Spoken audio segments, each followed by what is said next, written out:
නමෝ බුද්ධාය නමෝ බුද්ධාය නමෝ බුද්ධාය තුන් ලෝකාග්‍ර වූ ශාන්තිනායක අමාමෑණී ලෞතර බුදුරජාණන් වහන්සේට මාගේ නමස්කාරය වේවා. සබ්බ දානං ධම්ම දානං ජිනාතේ. අද මම ඔයාලට කියලා දෙන්නේ චූලකම්ම විභංග සූත්‍රය ගැන.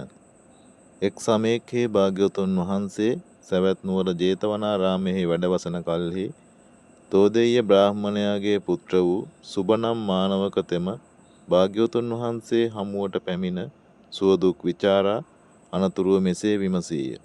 ස්වාමීනි, ගෞතමයන් වහන්ස, මෙලොව උපදින මිනිසුන් අතර ස්වල්ප වූ ආයුෂ ඇති, දීර්ඝ ආයුෂ ඇති, රෝගාබාධ ඇති, රෝගාබාධ නැති, ලක්ෂණ, අවලක්ෂණ, බොහෝ පිරිස් ඇති, අල්ප වූ පිරිස් ඇති, සම්පත් ඇති, සම්පත් නැති, උසස් කුල ඇති, හීන කුල ඇති, නුවණ ඇති, නුවණ නැති අය දක්නට ලැබෙති.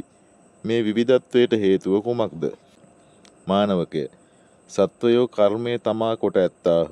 කර්මය දායාද කොට ඇත්තාහ. කර්මය පිළිසරණ කොට ඇත්තාහ. කර්මය විසින් සත්වයෝ හීන ප්‍රනීත වශයෙන් බෙදනු ලැබේ යයි භාග්‍යවතුන් වහන්සේ විසින් වදාළ කල්හි සුභමානවකතෙම නැවතත් උන්වහන්සේ අමතා, ස්වාමීනි, ගෞතමයන් වහන්ස, සංක්ෂේපයෙන් දෙසූ මෙහි විස්තර වශයෙන් නොදනිමි.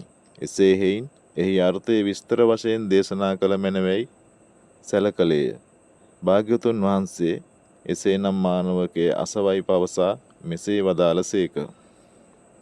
මානවකය, මේ ලෝකයෙහි යම් පුරුෂයෙක් හෝ ස්ත්‍රියක් දරුණු සිත් ඇත්තේ, මෘදු මොලොක් සිත් නැත්තේ, කරුණා මෛත්‍රී ගුණයක් නැත්තේ, ප්‍රාණඝාත කරන්නේ නම් හෙතෙම මරණින් මතු නිරයෙහි උපදී. නැතහොත් මිනිසත් බවක් ලැබූ විට අල්ප වූ ආයුෂ ඇත්තෙක් වෙයි. යම් පුරුෂයෙක් හෝ ස්ත්‍රියක් දරුණු සිත් නැත්තේ, මෘදු මොලොක් සිත් ඇත්තේ, ප්‍රාණඝාත නොකරන්නේ නම් මරණින් මතු දෙව්ලොව උපදී. නැතහොත් මිනිසත් බවක් ලැබූ විට දීර්ඝ වූ ආයුෂ ඇත්තෙක් වෙයි. මානවකය, මේ ලෝකයෙහි යම් පුරුෂයෙක් හෝ ස්ත්‍රියක් අතින් හෝ කැටකින් හෝ දණ්ඩකින් හෝ ආයුධයකින් සතුන්ට හිංසා කරන්නේ නම් එතෙම නිරයෙහි උපදී. නැතහොත් බොහෝ රෝග ඇත්තෙක් වෙයි. යම් පුරුෂයෙක් හෝ ස්ත්‍රියක් කවර ආකාරයකින් හෝ සතුන්ට හිංසා කරන්නේ නම් එතෙම මරණින් මතු නිරයෙහි උපදී. යම් පුරුෂයෙක් හෝ ස්ත්‍රියක් කවර ආකාරයකින් හෝ සතුන්ට හිංසා නොකරන්නේ නම් එතෙම සුගතියෙහි උපදී. නැතහොත් මිනිසත් බවක් ලැබූ විට අල්ප වූ රෝග ඇත්තෙක් වෙයි.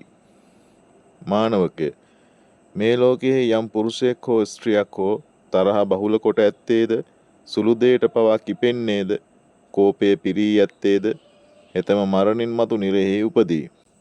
නැතහොත් මිනිසත් බවක් ලැබූ විට විරූපී අවලක්ෂණ කෙනෙක්ව උපදී.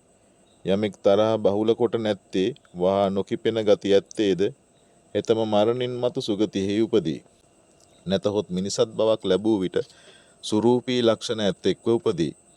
මානවකය, මේ ලෝකයෙහි යම් පුරුෂයෙක් හෝ ස්ත්‍රියක් හෝ ඊර්ෂ්‍යා සහගත සිත් ඇත්තේ, අනුන්ගේ සැපතෙහි සතුටු නොවන්නේ, ඊර්ෂ්‍යාවෙන් පෙළෙන්නේද එතම මරණින් මතු දුගතියෙහි උපදී.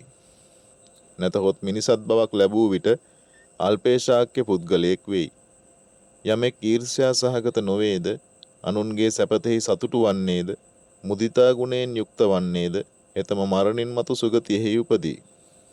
නැතහොත් මිනිසත් බවක් ලැබූ විට මහේශාක්‍ය පුද්ගලයෙක් වෙයි.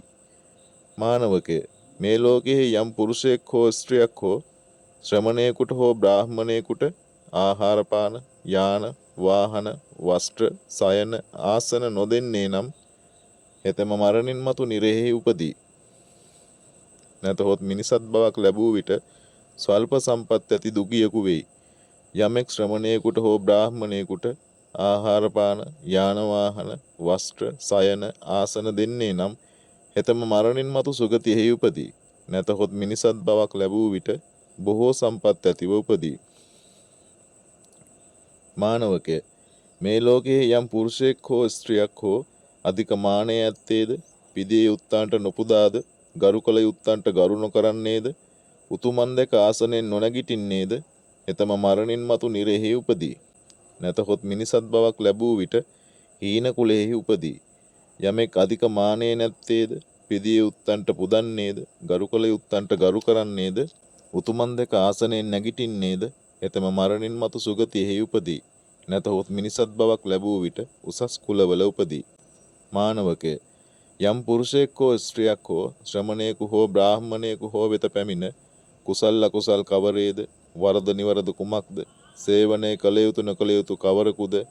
බොහෝ කලක් වැඩ පිණිස අවඩ පිණිස පවතින්නේද ආදී වශයෙන් නොඅසන්නේද? එතම මරණින් මතු නිරයෙහි උපදී. නැතහොත් මිනිසත් බවක් ලැබූ විට අඥානයෙක් වෙයි. යමෙක් ශ්‍රමණ බ්‍රාහ්මණයන් වෙත පැමිණ කුසල් අකුසල් කවරේද? වරද නිවරද කුමක්ද? සේවනය කළ යුතු නොකළ යුතු කවරකුද? බොහෝ කලක් වැඩ පිණිස අවඩ පිණිස පවතින්නේද ආදී වශයෙන් අසා දැනගන්නේද? එතම මරණින් මතු සුගතියෙහි උපදී. නැතහොත් මිනිසත් බව ලැබූ විටක මහත් නුවණැති පුද්ගලයෙක් වෙයි.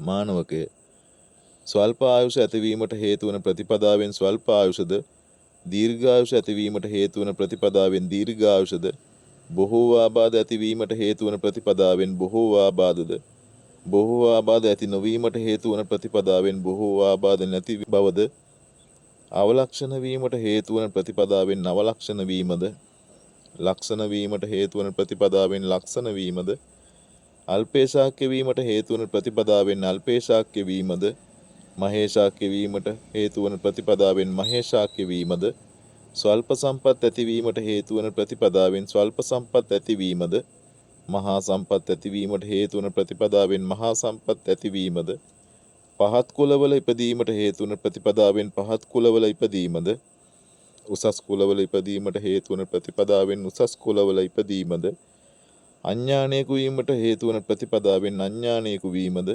නුවණැත්තෙකු වීමට හේතු වන ප්‍රතිපදාවෙන් නුවණැත්තෙකු බවටද පමුණුවයි. මානවකය, සත්වයෝ කර්මය තමා කොට ඇත්තාහ. කර්ම දායාද කොට ඇත්තාහ. කර්මය පිළිසරණ කොට ඇත්තාහ. කර්මයේ විසින් සත්වයන් හීන ප්‍රනීත වශයෙන් බෙදනු ලැබේ. මෙසේ වදාළ කල්හි සුබ මානවකතෙම භාග්‍යවතුන් වහන්සේට මෙසේ කීය.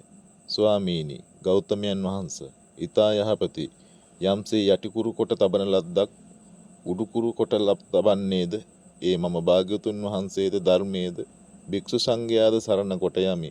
අද පටන් මම දිවිහිම් කොට සරණ ගියා වූ උපාසකයෙකයි පිළිගත මැනවයි කීය. ඒ තථාගතයන්න් වහන්සේගේ ශ්‍රී සද්ධර්මයේ ශ්‍රවණය කළ පින්වත් ඔබ සැමගේ සිතේ භාග්‍යවතුන් වහන්සේ කෙරෙහි ශ්‍රද්ධාව වර්ධනය වේවා. ධර්ම ගෞරවය ඇති වේවා. පවට බිය ඇති වී අප්‍රමාදීව කුසල් සම්පාදනයට සිත නැඹුරු වේවා. මෙය තව කෙනෙකුට දකින්න ශ්‍රයා කර ධර්ම දානමය කුසලය ඔබත් රැස් කරගන්න. ඔබ සැමට තෙරුවන් සරණයි.